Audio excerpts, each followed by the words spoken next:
Everyone, मैं हूं आप सभी के साथ राजनंदिनी शर्मा। साथ ही आप देख रहे हैं द राजनंदिनी नेटवर्क का शो जिसका नाम है फेस द फेक।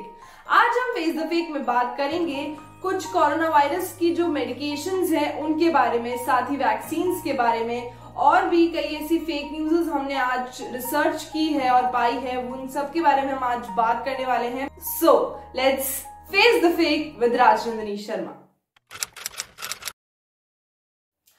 पहली न्यूज है हमारी एस्पिडोस्पर्मा के बारे में। मैं आप सभी को बता दूं कि एस्पिडोस्पर्मा एक होम्योपैथिक मेडिसिन है जिसके अंदर आपको ऐसा कहा जाता है कि अगर आप उस दवाई को लेते हैं तो आपकी ऑक्सीजन लेवल बढ़ जाएगी। जैसे कि आप इस पिक्चर में देख सकते हैं, ये है उसकी बॉटल। और साथ ही में हम बात करें जो लोग शेयर कर रहे हैं, मैं उनकी पिक्चर्स भी आपको दिखा देती हूँ कि इस तरीके से लोग इन तस्वीरों में शेयर कर रहे हैं कि अगर आप ऑक्सीजन आपको नहीं मिल रही है तो आप इस दवाई का इस्तेमाल कर सकते हैं। मेरी माने तो आप कोई भी दवाई का इस्तेमाल बिना प्रिस्क्रिप्शन के ना करें।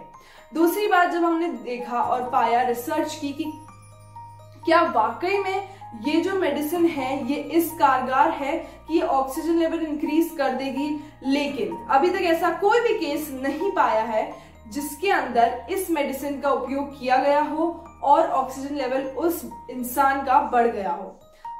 अगर आप icmr.government.in पर भी जाते हैं, जो मेरे ख्याल से वेबसाइट है जिस पर हम कोविड की सारी जानकारी ले सकते हैं, लेकिन इस वेबसाइट के ऊपर भी ऐसा कुछ भी नहीं पाया गया है एस्पिडोस्पर्मा के बारे में।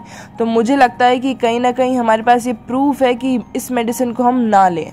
लेकिन जब मैंने खुद ने इसके ऊपर रिसर्च की तो मैंने पाया कि ये मेडिसिन अभी तक हम फेक साबित कर सकते हैं। इसलिए कर सकते हैं क्योंकि जो पब्लिक हेल्थ पॉलिसी एक्सपर्ट है डॉक्टर चंद्रकांत लहारिया, हमने भास्कर में उनका इंटरव्यू देखा है, पढ़ा है, सुना है, जिसके अंदर वो साफ तौर पर ये कहते हैं कि आप ये मेडिसिन लें तो डॉक्टर के प्रिस्क्रिप्शन पे लें। साथ ही ऑक्सीजन लेवल इंक्रीज करने का इस मेडिसिन का एज सच कुछ भी रोल नहीं है।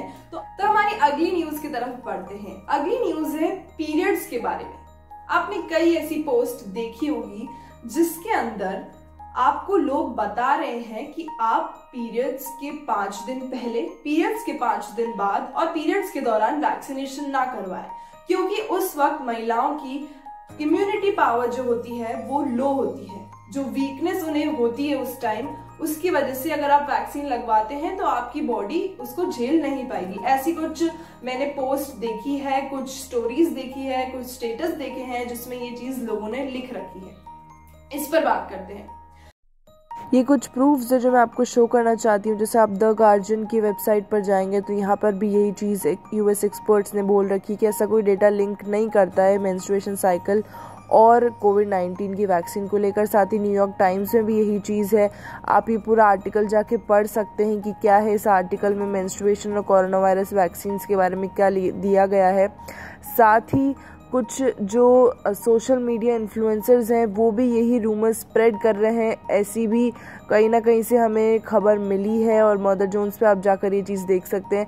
साथ ही कुछ ऐसी पेशेंट्स हैं जिन्होंने ये चीज़ करवाई है और उन्होंने यही बोला कि ऐसा कुछ भी नहीं है, और आप भी अपने गायनेकोलॉजिस्ट से संपर्क कर सकते हैं और उनसे पूछ सकते हैं कि क्या ये सही है। बता सकती हूँ इन आर्टिकल्स के जो स्क्रीनशॉट्स हमने ले रखे हैं उसमें में साफ तौर पर लिखा गया है कि पीरियड्स के बारे में, जो मेंस्ट्रुएशन साइकिल होती है लड़कियों की, उस पर वैक्सीनेशन का कोई इफेक्ट नहीं करता है, क्योंकि जब आपको पीरियड्स होते हैं तो आपकी इम्यूनिटी पावर को कोई अफेक्ट नहीं करता है, कुछ भी अफेक्ट नहीं होता है।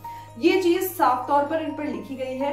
आपको फिर भी विश्वास नहीं होता है तो आप कोई भी गायनेकोलॉजिस्ट से संपर्क कर सकते हैं, उनसे पूछ सकते हैं कि ऐसा कुछ है या नहीं है। जहां तक हमने पाया है, जहां तक लोगों ने बात की है, तो यही चीज सामने आई है कि आप किसी से भी पूछ लीजिए, ऐसी कोई बात नहीं है। ये एक सरासर फेक न्यूज है।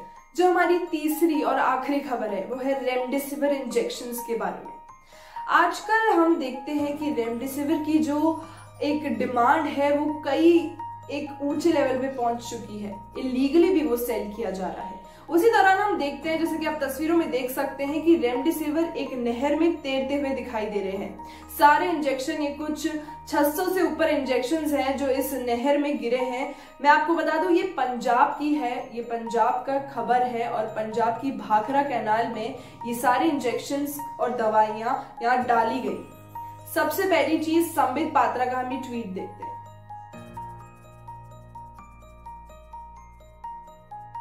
काफी कुछ संबित पात्रा ने लिखा है और गवर्नमेंट ऑफ पंजाब से क्वेश्चंस भी पुट अप किए हैं। साथ ही जब हम गवर्नमेंट ऑफ पंजाब का ट्वीट देखते हैं तो हमें पता चलता है कि ऐसा कुछ भी नहीं है, ये सारी दवाइयां नकली दवाइयां हैं। आप ट्वीट देख सकते हैं।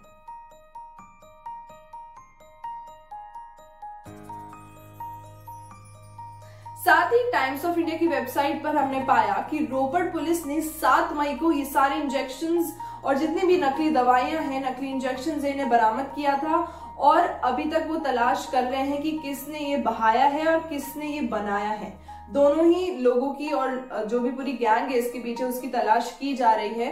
तो मैं आपको ये बता दूं कि ये सरासर एक फेक न्यूज है और जो संबित पात्रा का ट्वीट है वो यहीं रद्द किया जाता है और हम उसे नहीं मानते हैं क्योंकि वो एक पैनिक फैला रहे हैं। वो ये चीजें फैला रहे हैं क्योंकि रेमडेसिविर की जो आज डिमांड है वो हम सबको पता है कि कितनी है कोरोना पेशेंट के लिए।